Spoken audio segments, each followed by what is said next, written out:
أشهد أن لا إله إلا الله وحده لا شريك له وأشهد أن محمدا عبده ورسوله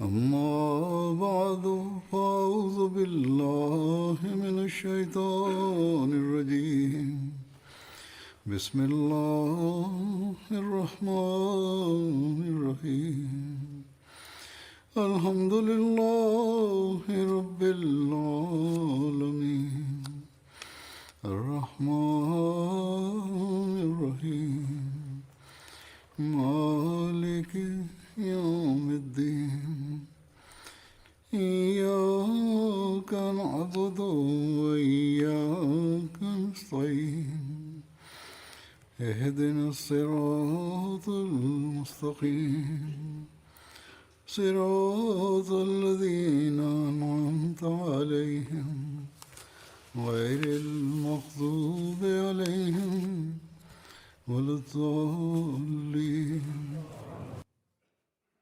Dalam menjelaskan berkenaan dengan keberkatan Al-Quran Karim, pada satu kesempatan Hadrat Aqdas Masih Maud alaihi salam bersabda, pintu segenap karunia dan keberkatannya selalu mengalir, dan di setiap masa tampak senantiasa unggul dan cemerlang, sebagaimana di masa Rasulullah SAW. Kemudian beliau alaihissalam bersabda, memang benar bahwa sebagian besar kaum muslim telah meninggalkan Al-Quran. Meski demikian, cahaya-cahaya dan keberkatan-keberkatan Al-Quran suci serta pengaruhnya senantiasa hidup dan segar. Maka dari itu, saya dikirim pada saat ini demi memberikan bukti ini, dan Allah Ta'ala di setiap masa senantiasa mengirimkan ini untuk hamba-hambanya demi menyokong dan mendukungnya, karena Dia telah berjanji, Inna nahnu nazzalna dzikra wa inna lahu lahafizun. Yakni sesungguhnya kami telah menurunkan zikr, yakni Al-Quran suci ini, dan kamilah yang akan menjadi penjaganya. Jadi, di masa ini, Allah Ta'ala telah mengirim sosok pecinta sejati Hadrat Rasulullah SAW untuk penyebaran Al-Quran Karim, yakni untuk penjagaan Al-Quran Karim. Beliau mengajarkan ma'rifat yang telah hilang dari pandangan manusia. Beliau telah mengalirkan suatu mata air karunia Al-Quran Karim.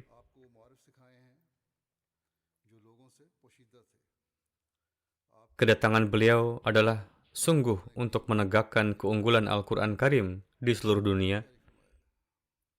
Tetapi sangat disayangkan bahwa mereka yang menamakan dirinya ulama, sejak awal pendakwaan beliau alaihissalam menjadikan permusuhan kepada beliau sebagai tujuan mereka, dan mereka tidak ingin mendengar dalil dan ucapan akal, serta mereka pun tengah menyesatkan umat manusia.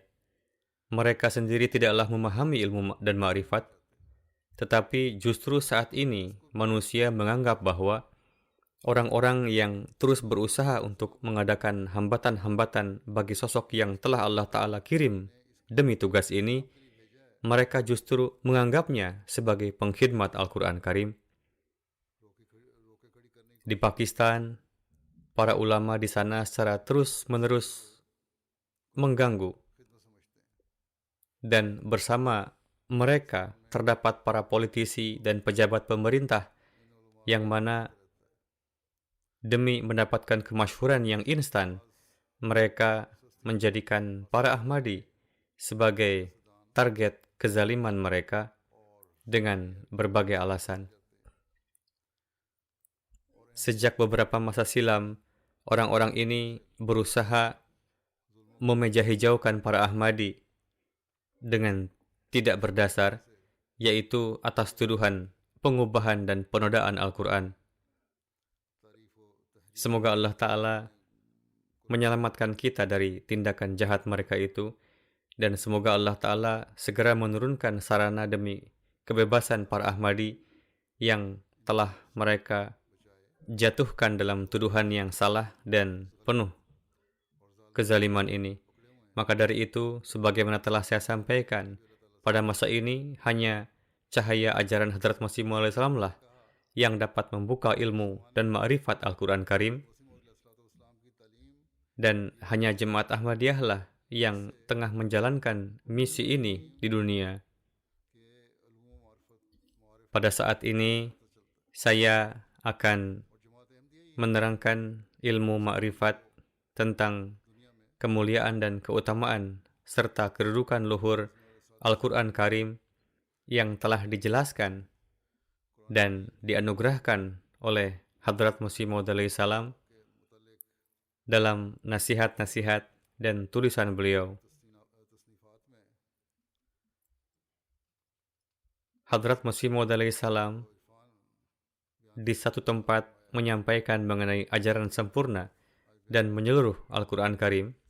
Beliau alaihissalam bersabda, "Keyakinan saya adalah bahwa Al-Quran adalah kitab yang sempurna dalam hal ajarannya dan tidak ada suatu kebenaran yang di luar darinya, karena Allah yang Maha Mulia berfirman, Nazzalna alaikal kitaba tibyanan likulli syai', yakni kami telah menurunkan kitab yang di dalamnya terkandung penjelasan atas segala sesuatu. Kemudian Allah berfirman, Ma farratna fil kitabi min syai', yakni kami tidak meluputkan sesuatu pun di dalam kitab ini. Namun bersamaan dengan ini pun, beliau bersabda, saya pun meyakini bahwa mengambil Al-Quran Karim sebagai jalan keluar dan kesimpulan atas berbagai masalah keagamaan, lalu kemampuan untuk menerangkan keseluruhan rincian-rinciannya secara benar sesuai dengan kehendak ilahi, bukanlah merupakan pekerjaan setiap mujtahid dan ulama. Setiap manusia tidaklah diberikan kemampuan untuk menjelaskan rincian dan penafsirannya, serta menyelam hingga kedalamannya untuk meraih mutiara-mutiara ilmu dan ma'rifatnya. Hadrat Masih Maud alaihissalam bersabda, namun ini secara khusus adalah tugas mereka yang dianugerahkan pertolongan berupa wahyu ilahi dalam cara kenabian atau kewalian yang agung. Maka dari itu, orang-orang yang beristimbat dan mencari makrifat Al-Quran tanpa adanya bantuan berupa ilham, mereka tidaklah dapat sanggup melakukannya. Dan inilah kenyataan yang sebenarnya, yaitu mereka akan menerima segenap ajaran berupa sunnah yang diamalkan dan mutawatir tanpa mencari pendalilan dan istimbat dari Al-Quran dan tanpa merenungi dan mentadaburi dengan seksama. Banyak sekali para penafsir dan ada di antara mereka yang mana Allah Ta'ala sendiri tidaklah menurunkan kemampuan, ilmu dan ma'rifat kepadanya. Tugas mereka adalah hendaknya mereka memperhatikan tafsir-tafsir para penafsir besar yang telah mendahului mereka, yang mana mereka adalah orang-orang yang teguh di atas ketakwaan dan para imam-imam terdahulu. Hendaknya mereka mengamalkannya dan berupaya mengamalkan ilmu-ilmu yang tampak jelas dan dalam Al-Quran, alih-alih mereka terus memberi penafsiran dari mereka sendiri yang salah. Hadrat Masih Maud alaihissalam bersabda, siapa saja yang telah disinari dengan wahyu kewalian dan mereka masuk dalam golongan illal mutahharun, maka tanpa diragukan lagi, sebagaimana kebiasaan Allah, secara berangsur-angsur akan terus terbuka bagi mereka hal-hal yang halus dan tersembunyi dalam Al-Quran. Siapa saja yang merupakan hamba Allah Ta'ala yang khas, Allah Ta'ala akan senantiasa membukakan ilmu Al-Quran Karim yang terdalam kepada mereka. Hal ini pun akan terbukti pada diri mereka bahwa Rasulullah SAW sama sekali tidak memberikan ajaran yang lebih dari Al-Quran. Sebagian orang mengatakan, di hadis ini beliau bersabda, ini dan itu. Sesungguhnya, ketika Allah Ta'ala telah menurunkan ilmu dan ma'rifat Al-Quran Karim, maka dari hal ini diketahui bahwa Al-Quran tidaklah menyatakan apapun di luar Al-Quran Karim. Beliau alaihissalam bersabda, di dalam hadis-hadis sahih, bahkan terdapat penjelasan akan hal-hal umum serta isyarat-isyarat dari Al-Quran Karim. Jadi, dengan mendapatkan ini, akan terbuka mukjizat Al-Quran Karim pada mereka. Di dalam beberapa hadis, terdapat pernyataan yang merupakan tafsir dan penjelasan rinci dari sebagian ayat Al-Quran. Dan dengan ini semakin terbukalah pembahasan Al-Quran Karim. Beliau bersabda, Kemudian, kebenaran dari ayat-ayat yang nyata itu semakin terang atas mereka, yakni sebagaimana Allah Ta'ala berfirman bahwa tidak ada sesuatu pun yang luput dalam pembahasan Al-Quran. Di masa ini, Allah Ta'ala telah mengirim Hadrat Masih Maud salam untuk menganugerahkan ilmu dan ma'rifat Al-Quran Karim. Kemudian dalam menjelaskan Al-Quran sebagai sumber petunjuk utama, Hadrat Masih Maud salam bersabda, keyakinan saya adalah ada 3 hal yang telah Tuhan berikan kepada kalian sebagai hidayah untuk kalian. Yang paling pertama adalah Al-Quran, yang di dalamnya terkandung ketauhidan, kejalalan, dan keagungan Tuhan, dan di dalamnya terkandung jalan keluar atas segenap perselisihan antara Yahudi dan Nasrani, sebagai contoh perselisihan dan kesalahpahaman bahwa Nabi Isa ibnu Maryam telah dibunuh di atas salib. Kematiannya adalah kematian terlaknat, dan beliau tidak dinaikkan oleh Allah Ta'ala seperti nabi-nabi yang lain. Ini adalah anggapan kaum Yahudi, dan hal ini telah ditentang di dalam Al-Quran. Al-Quran telah menyangkal dan menyatakan bahwa tuduhan terhadap Hadrat Isa adalah salah. Kedua, Al-Quran telah menentang dan menyatakan bahwa janganlah kalian menyembah apapun selain Tuhan, tidak kepada manusia, hewan, matahari, bulan, bintang gemintang, sarana-sarana, dan juga hawa nafsu. Allah Ta'ala di dalam Al-Quran telah menentang setiap jenis syirik. Al-Quran telah menekankan dan sangat menerangkan hal ini. Jadi, waspadalah kalian senantiasa dan janganlah sedikit pun mengambil langkah yang bertentangan dengan petunjuk Al-Quran. Aku menyatakan kepada kalian dengan sebenar-benarnya bahwa siapa saja yang tidak menghiraukan satu saja perintah kecil dari 700 perintah Al-Quran, maka ia telah menutup pintu keselamatan dengan tangannya. Al-Quran telah membukakan jalan-jalan keselamatan yang hakiki dan sempurna, sementara yang lain adalah bayangannya. Karena itu, pelajarilah Al-Quran dengan tekun dan cintailah kitab ini dengan sepenuh hati, sebagaimana telah difirmankan Tuhan kepadaku. Dia dengan perantaraan ilham telah berfirman kepadaku, Al-khairu kulluhu fil Quran.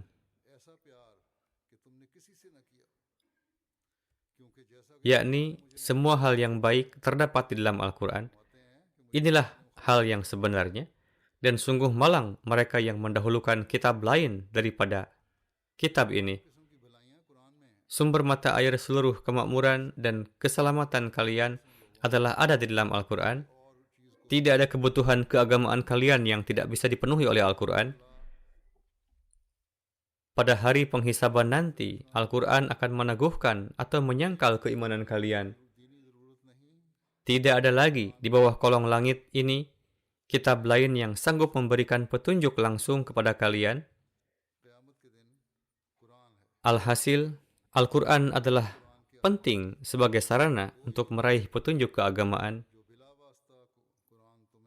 Siapa saja yang meyakini dan beranggapan bahwa sosok yang memberi nasihat seperti demikian, apakah sosok seperti ini sanggup melakukan sedikit pun perubahan di dalam Al-Quran Karim? Hendaknya mereka sedikit mempergunakan akal sehat mereka. Selanjutnya beliau Islam bersabda, Tuhan telah sangat mengasihi kalian karena Dia telah menganugerahkan kalian kitab sebagaimana Al-Quran ini. Sesungguhnya aku nyatakan kepada kalian bahwa jika kitab yang dibacakan kepada kalian ini juga dulu diberikan kepada umat Kristen, maka pastilah mereka tidak akan menyeleweng jauh seperti sekarang ini.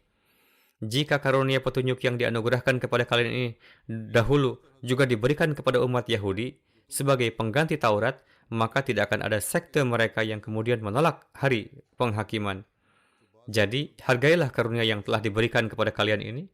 Ini adalah nikmat yang sangat indah dan ini adalah harta yang sangat besar. Kalau saja Al-Quran tidak diturunkan, maka segenap dunia ini tidak ubahnya seperti daging kotor dan segumpal darah.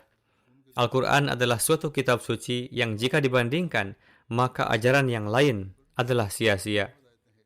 Dikatakan bahwa yang membawa Injil adalah Ruhul Kudus, yang tampak dalam bentuk merpati, yang sesungguhnya adalah hewan yang lemah. Inilah yang mereka katakan. Sesungguhnya, Hadrat Jibril lah yang telah datang kepada Hadrat Isa alaihissalam. Beliau alaihissalam bersabda, ini adalah seekor burung yang lemah yang mana kucing pun dapat menangkapnya. Oleh karena itulah, kaum Kristen hari demi hari semakin jatuh dalam kelemahan dan tidak tersisa lagi kerohanian di dalam diri mereka. Keadaan mereka adalah seperti hasil perhitungan yang ada bahwa sebagian besar kaum Kristen dan mereka pun tengah terus menolak konsep kekristenan, meninggalkan kekristenan mereka. Oleh karena itulah, mereka semakin luput akan kerohanian. Sementara itu, sangat disayangkan bahwa meskipun kaum muslimin memiliki Al-Quran, mereka tidak mengamalkannya dan tidak mengambil faedah dari sisi kerohaniannya. Dan mereka menolak sosok yang telah dikirim oleh Allah Ta'ala untuk menyebarkan ilmu dan ma'rifat ini. Hal ini dikarenakan bahwa dasar keimanan mereka adalah burung merpati itu. Sementara itu, Ruhul Kudus di dalam Al-Quran adalah zahir dengan wujud yang sangat luar biasa, di mana ia telah memenuhi segenap langit dan bumi dengan wujudnya. Maka dari itu, sangat jauhlah perbandingan merpati ini dengan penampakan luar biasa yang telah disebutkan oleh Al-Quran suci ini. Al-Quran dapat mensucikan manusia dalam waktu 1 minggu. Jika segenap hukum-hukumnya diamalkan secara sungguh-sungguh, maka ini dapat mensucikan manusia dalam waktu 1 minggu. Al-Quran dapat menjadikan kalian seperti para nabi, jika saja kalian sendiri tidak menjauh darinya. Yakni, jika ajaran Al-Quran Karim seutuhnya diamalkan dan setiap perintahnya dilaksanakan dengan teratur, maka manusia dapat mewarnai dirinya dengan warna para nabi. Ini adalah sesuatu kedudukan yang sangat tinggi yang dapat diraih manusia dengan keberkatan-keberkatan Al-Quran Karim. Hanya Al-Quranlah kitab suci yang di awal permulaannya ia telah mengajarkan doa ini kepada siapa saja yang membacanya, yaitu ihdinas siratal mustaqim siratal ladzina an'amta alaihim, yakni tampakkanlah bagi kami jalan untuk meraih karunia seperti halnya engkau telah memperlihatkan kepada yang sebelum kami, yaitu para rasul, siddiq, syahid, dan saleh. Beliau bersabda, maka dari itu teguhkanlah semangat kalian dan janganlah menolak ajakan Al-Quran. Ia berkehendak memberikan karunia kepada kalian seperti halnya kepada pendahulu kalian. Kemudian mengenai sumber petunjuk kedua setelah Al-Quran, beliau bersabda, yang kedua adalah sunnah Nabi Sallallahu Alaihi Wasallam, dan yang ketiga adalah hadis, karena ini datang setelah kurun waktu yang lama, bahkan setelah masa 100 tahun atau lebih, dengan syarat bahwa hadis-hadis ini tidak bertentangan dengan Al-Quran. Dalam memberikan nasihat untuk memuliakan dan meninggikan Al-Quran, beliau alaihissalam bersabda, suatu ajaran yang penting bagi kalian adalah janganlah kalian meninggalkan Al-Quran sebagai benda yang dilupakan, sebab disinilah sesungguhnya letak kehidupan kalian. Siapa saja yang memuliakan Al-Quran, maka ia akan memperoleh kemuliaan di langit. Janganlah sekali-kali kalian menyingkirkan Al-Quran Karim, yaitu janganlah kalian justru sama sekali tidak mengamalkannya. Bacalah Al-Quran ini dengan teratur, amalkanlah nasihat-nasihatnya, karena siapa saja yang memuliakan Al-Quran, maka ia akan meraih kemuliaan di langit. Siapa saja yang lebih mengutamakan Al-Quran dari segala hadis dan dari segala ucapan lain, maka ia akan diutamakan di langit. Bagi segenap umat manusia di atas permukaan bumi ini, kini tidak ada kitab lain kecuali Al-Quran. Dan bagi segenap keturunan Adam, kini tidak ada lagi seorang Rasul juru syafaat selain Nabi Muhammad Mustafa Sallallahu Alaihi Wasallam. Maka berusahalah kalian untuk menaruh kecintaan yang setulus-tulusnya kepada Nabi Agung itu. Dan janganlah kalian meninggikan seseorang selain beliau dalam segi apapun, agar di langit kalian dicatat dalam hamba-hambanya yang meraih keselamatan. Dan ingatlah bahwa najat keselamatan bukanlah sesuatu yang akan nampak nanti sesudah mati, melainkan najat yang hakiki ialah yang memperlihatkan cahayanya di alam dunia ini juga. Hendaknya memiliki keimanan yang kokoh, yang mana di dunia ini juga manusia menampakkan cahayanya, dan ia siap untuk menghadapi setiap cara kezaliman. Contoh yang terkini adalah beberapa hari lalu di jemaat kita di Burkina Faso, di mana saudara-saudara kita yang telah syahid telah meraih kedudukan ini. Beliau alaihissalam bersabda, siapakah yang telah meraih keselamatan? Yaitu mereka yang menaruh keyakinan bahwa Tuhan adalah benar-benar ada, dan bahwa Muhammad SAW adalah juru syafaat yang menjadi penghubung antara Tuhan dengan seluruh makhluknya. Bahwa di bentangan langit ini tidak ada Rasul lain yang semartabat dengan beliau, dan tidak ada kitab lain yang semartabat dengan Al-Quran. Tuhan kita menghendaki siapapun untuk hidup selama-lamanya, akan tetapi Nabi pilihan ini hidup untuk selama-lamanya.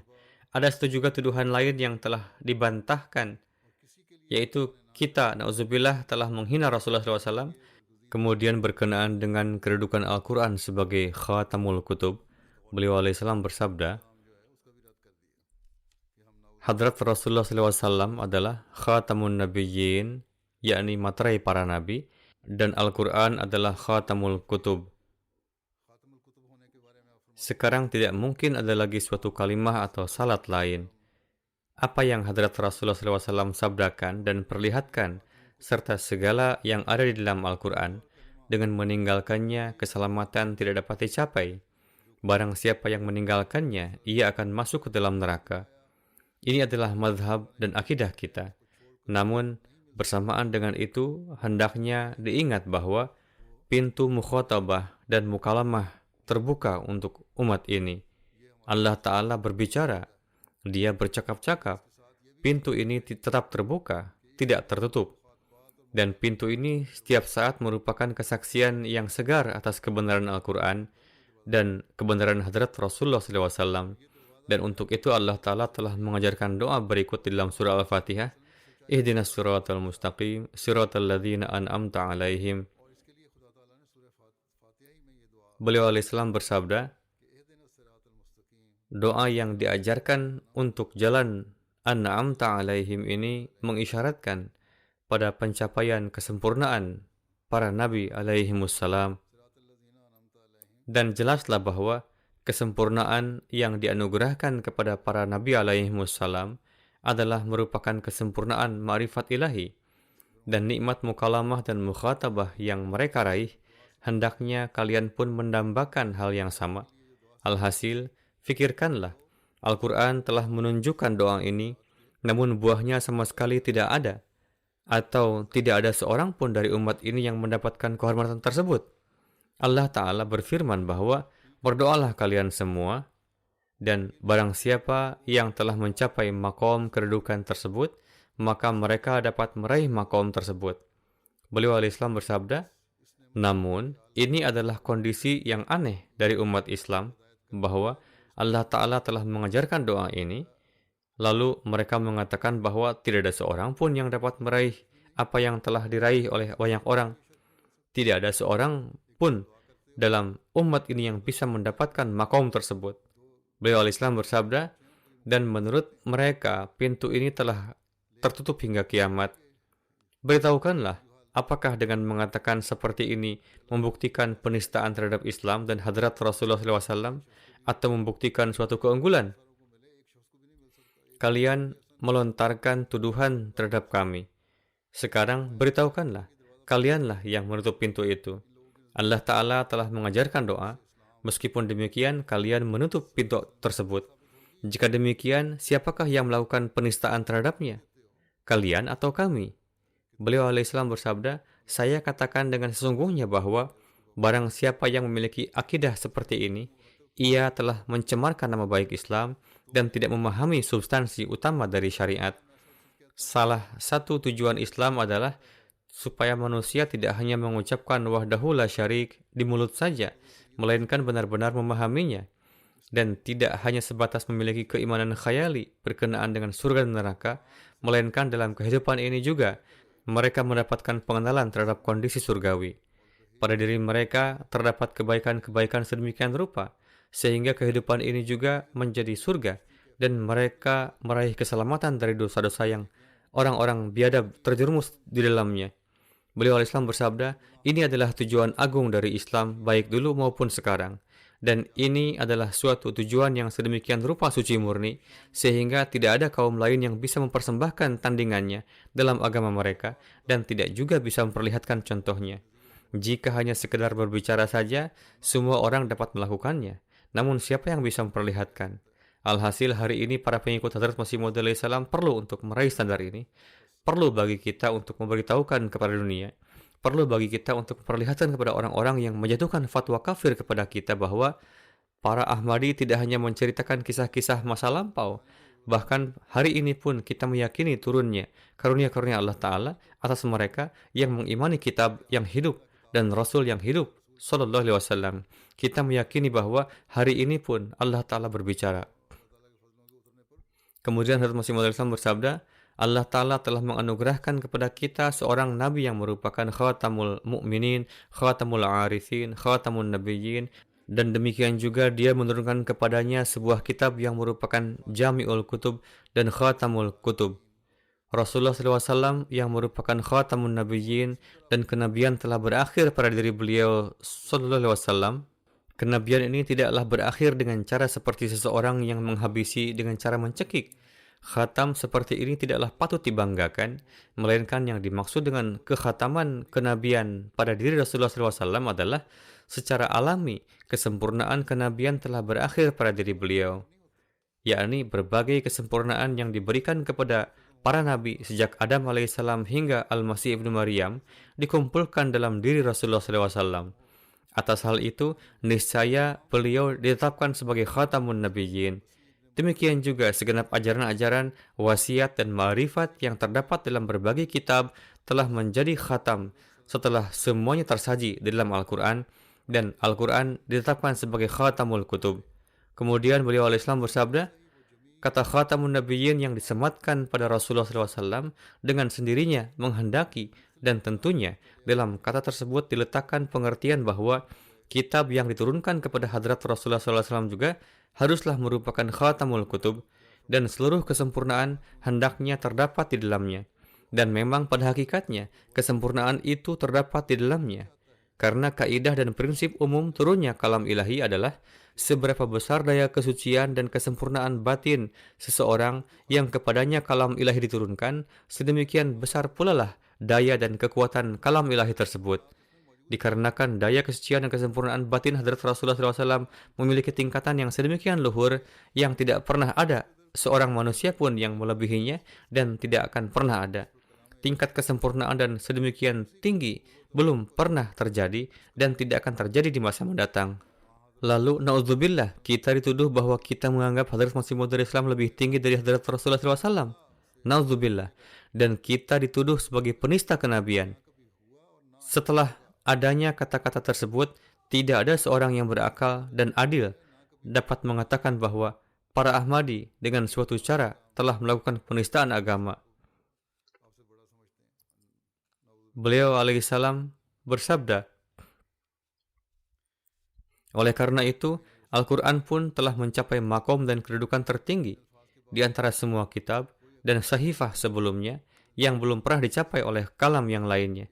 Karena kapasitas dan daya kesucian hadrat Rasulullah SAW adalah yang terbesar, dan segenap makom kesempurnaan telah berakhir pada diri beliau SAW, dan beliau SAW telah mencapai titik tertinggi.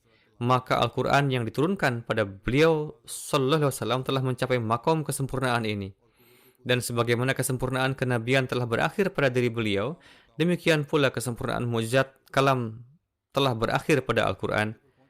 Beliau SAW ditetapkan sebagai khatamun nabiyyin, dan kitab beliau SAW ditetapkan sebagai khatamul kutub.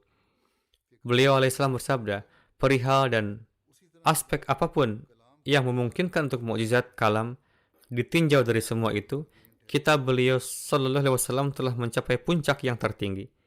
Perihal dan aspek apapun yang memungkinkan untuk keagungan dan mukjizat suatu kalam, semua terdapat di dalamnya, yakni baik ditinjau dari sisi kefasihan, penyusunan tema, ajaran, kesempurnaan ajaran, buah dan ajaran. Singkatnya, ditinjau dari sisi manapun Al-Quran akan nampak sempurna dan mukjizatnya akan terbukti.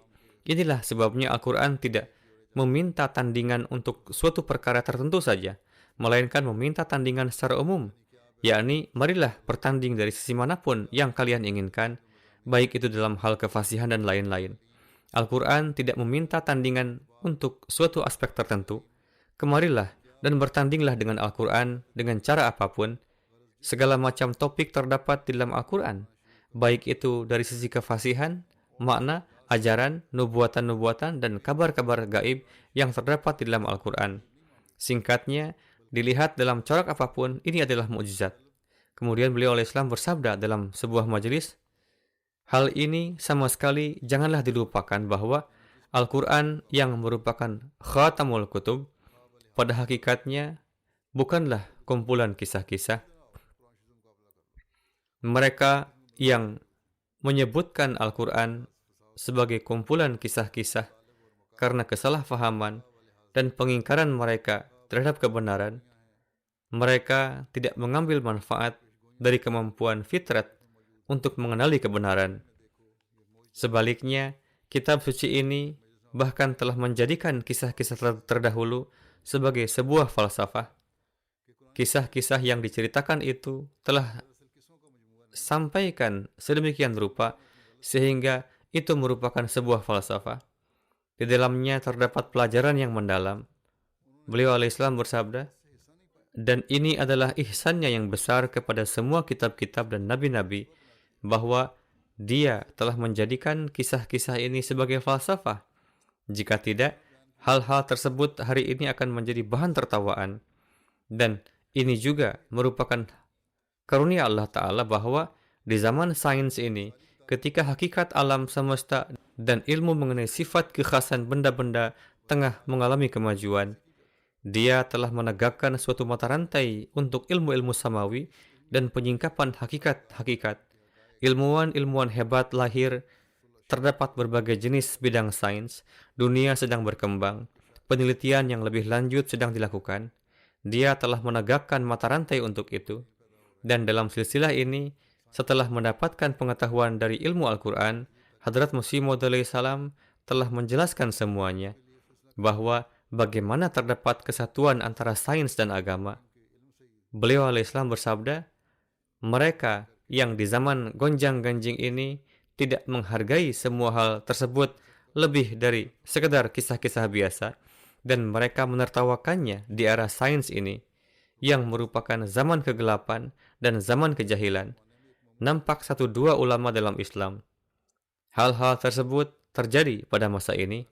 Orang-orang menertawakan, para ilmuwan melontarkan cemoohan terhadap agama, namun Allah Ta'ala telah mengutus Hadrat Masih Maud salam dan menjelaskan tafsir Al-Quran dan juga ma'rifatnya kepada beliau alaihissalam. Beliau alaihissalam bersabda, Al-Quran telah menyajikannya dalam corak filsafat, dalam konteks keilmuan.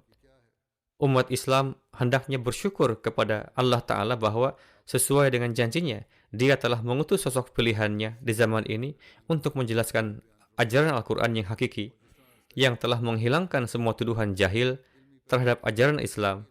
Kemudian beliau alaihissalam menganggap betapa pentingnya keimanan terhadap Al-Quran dan pengikutnya, dan beliau alaihissalam meyakininya sebagai bagian dari keimanan. Seraya menjelaskan rincian dari hal ini, beliau alaihissalam bersabda, saya menganggap sedikit saja melenceng dari mengikuti Al-Quran dan Hadrat Rasulullah SAW sebagai ketiadaan keimanan. Akidah saya adalah, barang siapa yang sedikit saja meninggalkannya, maka ia adalah seorang ahli neraka.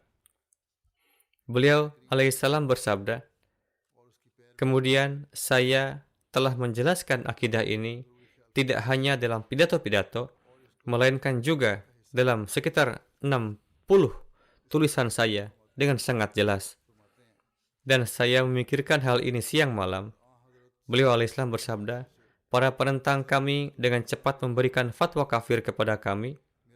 Jika mereka mendengar sesuatu dari kami, maka tuntutan keadilan adalah, seraya takut kepada Allah Ta'ala, hendaknya mereka bertanya kepada kami, apakah kalian mengatakan ini atau tidak? Jika kalian mengatakannya, maka ini tidak sesuai dengan ajaran Islam. Oleh karena itu, jelaskanlah. Namun, mereka tidak melakukannya. Beliau alaihissalam bersabda, mereka sedikit pun tidak peduli. Mereka hanya bertekad memaksakan fatwa kekafiran. Alhasil, yang kita jelaskan adalah berdasarkan ajaran Islam dan Al-Quran. Dan inilah akidah kita, dan kita beramal sesuai dengan itu. Seraya menjelaskan mengenai keselarasan antara Al-Quran dengan hukum alam, beliau alaihissalam bersabda, kesucian dan kesempurnaan ajaran kitab suci Al-Quran memberikan kehidupan bagi setiap sendi masyarakat manusia. Al-Quran tidak hanya menekankan penanganan satu sisi saja. Terkadang Al-Quran mengajarkan untuk memaafkan dan mengampuni dalam hal-hal tertentu, namun disertai syarat jika dengan dimaafkan dapat menimbulkan islah perbaikan. Namun terkadang Al-Quran pun bisa menentukan hukuman bagi para pelanggar jika sesuai dengan waktu dan keadaan. Terkadang Al-Quran memerintahkan untuk memaafkan, kadang juga untuk memberikan hukuman. Sesungguhnya, Al-Quran itu merupakan gambaran dari hukum alam ilahi yang ada di sekeliling kita. Kitab ini sepenuhnya masuk akal, di mana firman Tuhan dan hasil kinerjanya adalah bersesuaian satu dengan yang lainnya. Sebagaimana hasil karya Tuhan itu nampak di alam, maka kitab Allah yang sempurna ini juga sejalan dengan hasil kinerja tersebut. Kita sendiri melihat dalam kinerja Tuhan bahwa tidak selamanya selalu harus ada pengampunan dan kesabaran semata, karena nyatanya Dia juga menghukum para pendosa dengan berbagai bentuk bala. Hukuman demikian ada juga termaktub dalam kitab-kitab sebelumnya. Bersabda, tidaklah bertolak belakang antara amalan dan ucapannya. Kita senantiasa melihat dalam perbuatan Allah Ta'ala bahwa Dia tidak hanya menampilkan kelembutan dan memaafkan, melainkan juga menimpakan berbagai hukuman kepada para pelanggar. Berbagai hukuman yang telah disebutkan dalam kitab-kitab terdahulu. Tuhan kita tidak saja Maha Pengasih, tetapi juga Maha Bijaksana, dan siksaannya sungguh berat. Kitab yang hakiki adalah yang sejalan dengan kaidah hukum alam itu, sedangkan firman-Nya yang hakiki adalah yang selalu konsisten dengan kinerjanya. Kita sendiri melihat bahwa Tuhan tidak selalu memperlakukan makhluknya dengan kesabaran dan pengampunan saja, karena sesekali bila dianggap perlu, Dia akan menurunkan hukuman juga. Bahkan sekarang ini pun, dengan perantaraanku, Allah Ta'ala yang Maha Kuasa telah menyampaikan kabar kepada orang-orang yang jahat akan terjadinya gempa bumi yang dahsyat dan mengerikan yang akan membinasakan mereka. Ini terjadi pada saat beliau alaihissalam mengabarkan akan terjadinya gempa bumi dahsyat. Kemudian beliau alaihissalam bersabda, hanya Al-Quranlah satu-satunya di dunia yang telah mengungkapkan zat dan sifat-sifat Tuhan sesuai dengan hukum alam Tuhan yang didapati di dunia melalui kinerja Tuhan dan yang tercetak dalam fitrat dan hati nurani manusia.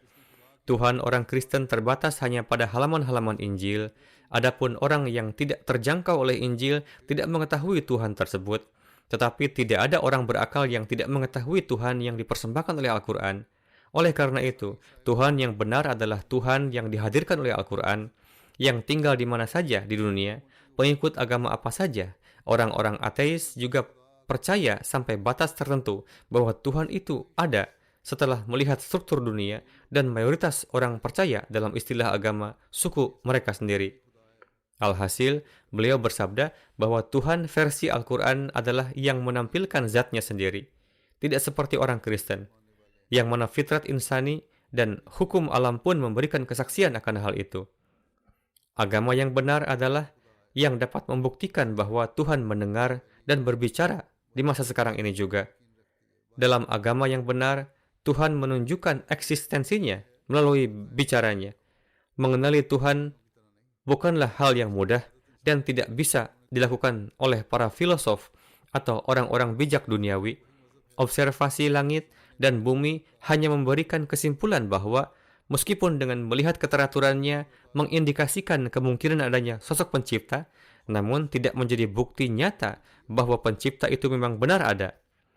Ada perbedaan besar di antara kemungkinan ada dengan ada itu sendiri. Al-Quran adalah satu-satunya kitab yang mengemukakan eksistensinya sebagai suatu fakta yang tidak saja mendorong manusia untuk mencari Tuhan, tetapi juga menjadikan dirinya mewujud. Tidak ada kitab lain yang memanifestasikan wujud yang tersembunyi tersebut. Berkenaan dengan wujud Allah Ta'ala, terdapat bukti dalam Al-Quran Syarif. Dalam membuktikan keunggulan Al-Quran di atas Injil dan kitab-kitab lainnya, beliau alaihissalam bersabda, Al-Quran Syarif merupakan mukjizat sempurna dan hidup, dan mukjizat firman merupakan mukjizat yang tidak mungkin akan kadaluarsa, tidak pula akan sirna. Jika saat ini ada yang ingin menyaksikan tanda mukjizat Hadrat Musa, di mana akan ia dapatkan? Apakah tongkat Nabi Musa ada pada orang-orang Yahudi saat ini? Dan apakah saat ini tongkat tersebut memiliki kemampuan untuk berubah menjadi ular dan lain-lain? Alhasil, semua mukjizat yang diperlihatkan oleh semua nabi-nabi terdahulu telah berakhir bersamaan dengan akhir hayat mereka. Namun mukjizat Nabi kita yang mulia Rasulullah SAW tetap segar dan hidup pada setiap masa. Bahwa mukjizat-mukjizat itu tetap hidup dan tidak tunduk kepada maut merupakan bukti bahwa hanya yang mulia Rasulullah SAW saja yang merupakan Nabi yang hidup, dan bukti bahwa kepada beliau telah dikaruniakan kehidupan hakiki. Tidak diperoleh oleh yang lainnya. Ajaran beliau merupakan ajaran yang hidup, karena buah dan berkatnya tetap bisa dinikmati sekarang sebagaimana dinikmati umat pada masa 1300 tahun yang lalu. Kita memiliki ajaran yang jika dilaksanakan dengan sempurna, maka seseorang bisa menyatakan bahwa ia telah diberkati dengan buah dan rahmat dari ajaran itu, dan bahwa ia telah menjadi tanda ilahi.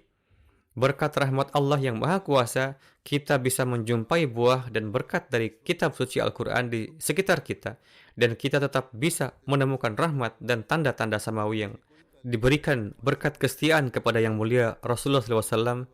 Dengan cara demikian itulah Allah yang Maha Agung telah menetapkan jemaat ini sebagai saksi hidup bagi kebenaran Islam, serta membuktikan bahwa rahmat dan tanda-tanda yang muncul 1300 tahun yang lalu juga muncul di masa kini berkat kepatuhan yang sempurna kepada yang mulia Rasulullah SAW beratus-ratus tanda-tanda yang telah diberikan.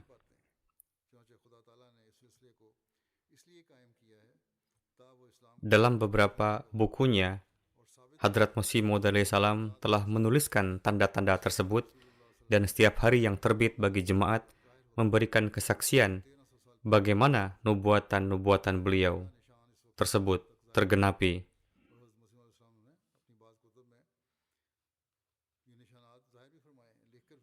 Hadrat Masih Maud salam lebih lanjut bersabda, "Kami telah mengundang pemuka-pemuka dari berbagai bangsa dan semua agama lain agar mereka juga memperlihatkan tanda-tanda kebenaran mereka. Namun, tidak ada satupun agama yang menampilkan contoh tanda kebenaran agama mereka.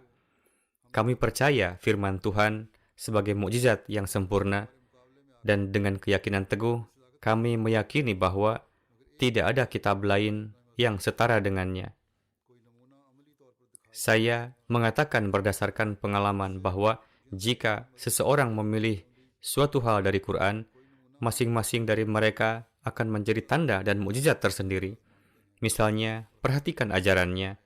Itu adalah mukjizat yang luar biasa, dan memang demikian adanya. Ajaran Al-Quran sesuai dengan sistem yang sangat bijak dan didasarkan pada sifat manusia sedemikian rupa, sehingga tidak ada ajaran lain yang dapat diterima menggantikannya. Al-Quran menyempurnakan dan melengkapi semua ajaran sebelumnya. Saat ini, hanya dengan menghadirkan salah satu aspek dari ajarannya, saya dapat membuktikan bahwa ajaran yang disampaikan oleh Al-Quran adalah yang paling unggul dan merupakan keajaiban tersendiri. Ambil ajaran Taurat sebagai contoh. Jika kita menganalisis ajarannya berdasarkan kebutuhan keadaan saat ini, kita menemukan bahwa penekanannya adalah pada qisas dan balasan.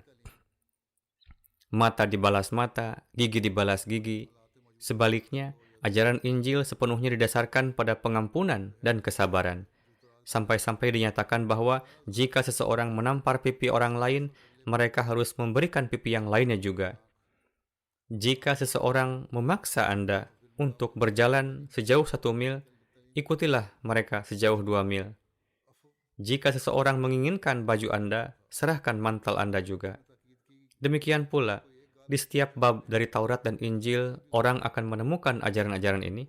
Jika Taurat condong ke satu ekstrim, maka Injil condong ke ekstrim yang lain. Namun, dalam setiap kesempatan Al-Quran menyajikan ajaran-ajaran yang seimbang dan sesuai dengan situasi. Perintah manapun yang direnungkan, orang akan menemukan bahwa ajaran-ajaran Al-Quran itu tepat dan sesuai dengan keadaan. Meskipun kita mengakui bahwa sumber dari semua ajaran adalah sama, namun kita tidak dapat memungkiri bahwa baik Taurat maupun Injil lebih menitik beratkan pada satu aspek tertentu. Namun hanya ajaran yang disampaikan Al-Quran yang sejalan dengan fitrah manusia. Mengatakan bahwa karena ajaran yang terdapat di dalam Taurat condong ke satu ekstrim dan karena itu bukan dari Tuhan adalah tidak benar. Salah jika mengatakan bahwa ajaran Taurat tidak diturunkan oleh Tuhan. Memang Taurat juga diturunkan oleh Tuhan. Faktanya adalah mengingat keadaan saat itu. Ajaran Al-Quran ini tidak akan efektif dan karena Taurat dan Injil adalah untuk orang dan tempat tertentu.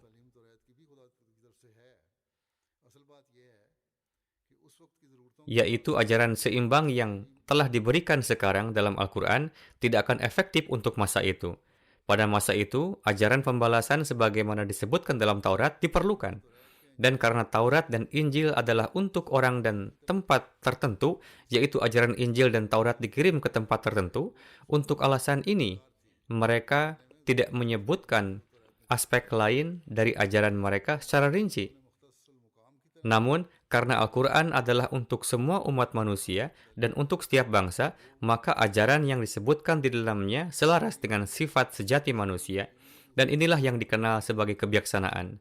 Kebijaksanaan berarti, karena makna hikmat adalah wad'u syai' fi mahallihi. Hikmat yaitu meletakkan sesuatu di tempat yang tepat. Jadi, kebijaksanaan ini hanya diajarkan oleh Al-Quran. Seperti yang sudah disebutkan, ajaran Taurat sangat ketat dan tidak perlu menimbulkan keinginan untuk membalas dendam. Sebaliknya, ajaran Injil menekankan pada pengampunan yang tidak beralasan. Al-Quran meninggalkan kedua ekstrim ini dan menyajikan ajaran abadi. Jaza'u sayyi'atin sayyi'atu misluha. Faman afa wa aslaha fa ajruhu 'ala Allah.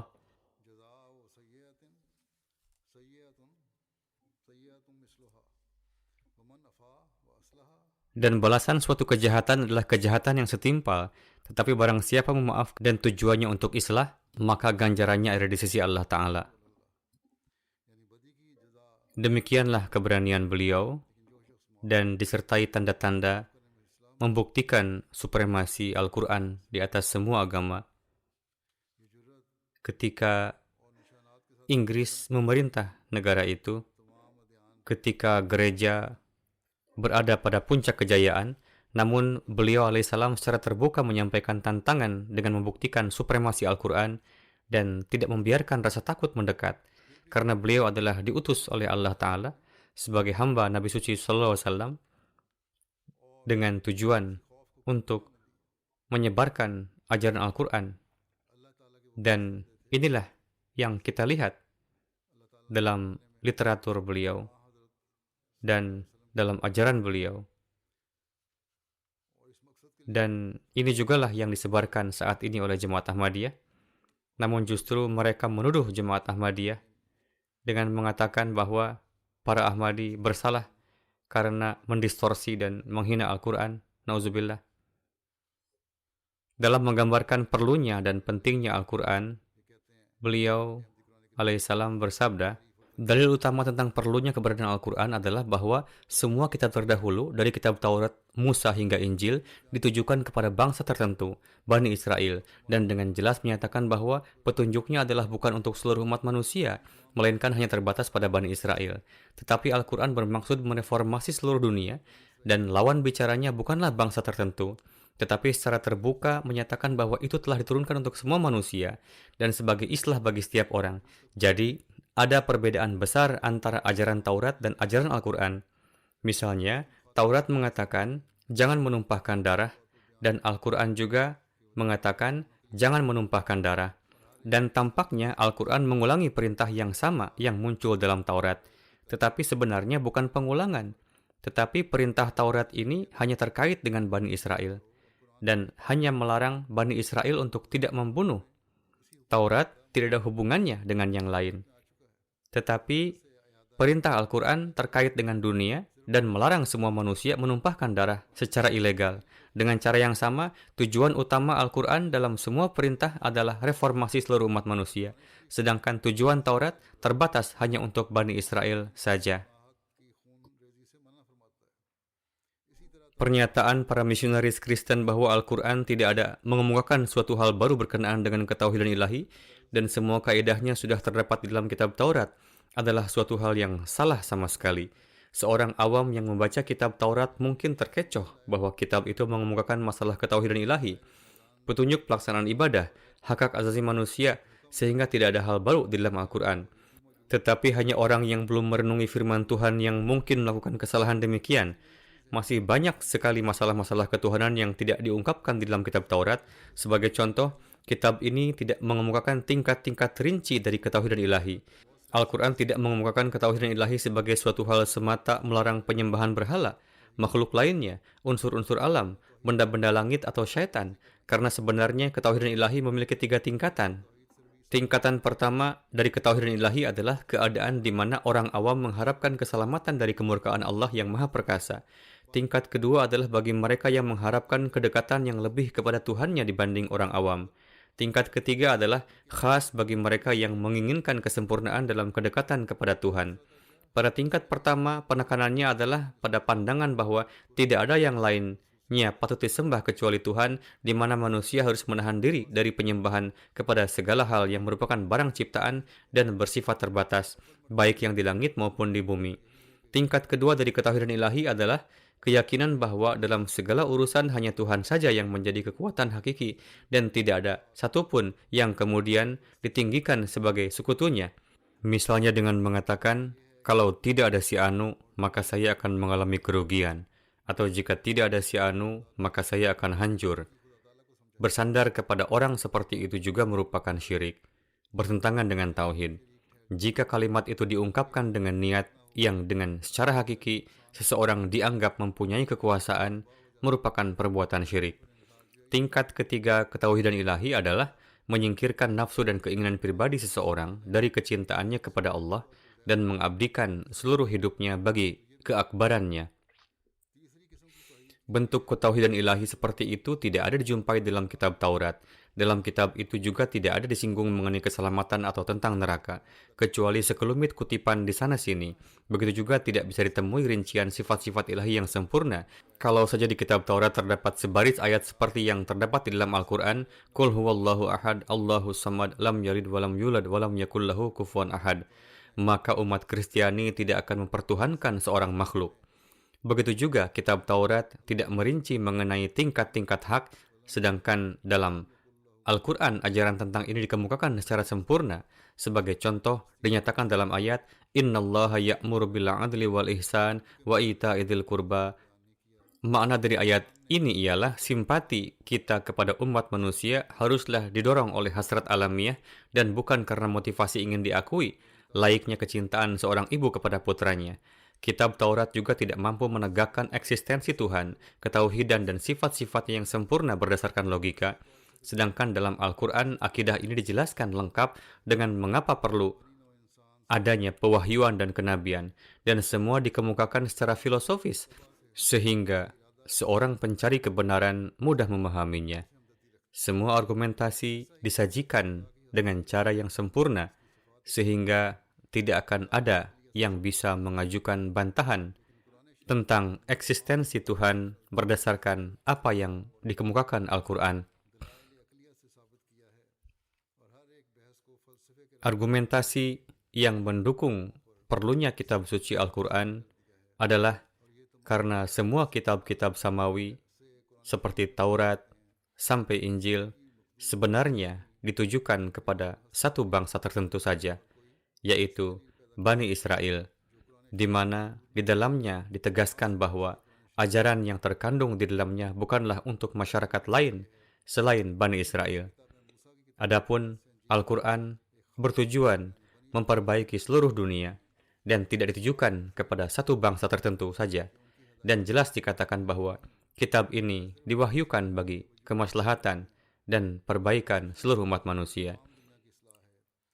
Masih ada lagi beragam rujukan berkenaan dengan keutamaan, makom kedudukan, dan keunggulan Al-Quran yang insya Allah akan saya sampaikan pada kesempatan yang akan datang.